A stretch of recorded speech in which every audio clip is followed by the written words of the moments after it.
తెలంగాణలో ఖమ్మం జిల్లా రాజకీయాలే వేరు. రాష్ట్రమంతా ఒక రకమైన పాలిటిక్స్ ఉంటే ఖమ్మంలో మాత్రం మిక్స్డ్ పాలిటిక్స్ నడుస్తూ ఉంటాయి. తుమ్మల పర్యటనలో మరోసారి అదే కనిపించింది.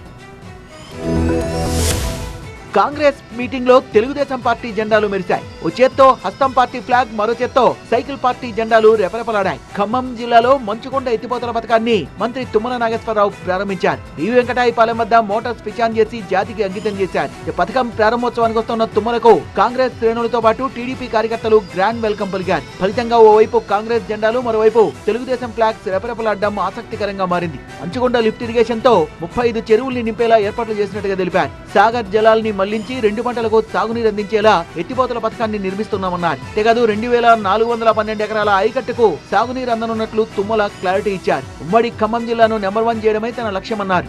నా ఒకటే ఒక కోరిక, నా జిల్లా నెంబర్ 1 ఉండాలి, నా రాష్ట్రం నెంబర్ 1గా ఉండాలి, అందుట్లో నా దేశం కూడా నెంబర్ 1గా ఉండాలి. అంటే మీరందరూ కష్టపడి మీ భూములు పండించుకుంటే తప్పకుండా మన జిల్లా అతి కొద్ది రోజుల్లోనే భారతదేశంలో తెలంగాణ నెంబర్ 1గా చేస్తానని చెప్పి కూడా మీకు ఈ సందర్భంగా మనం చేస్తున్నాం.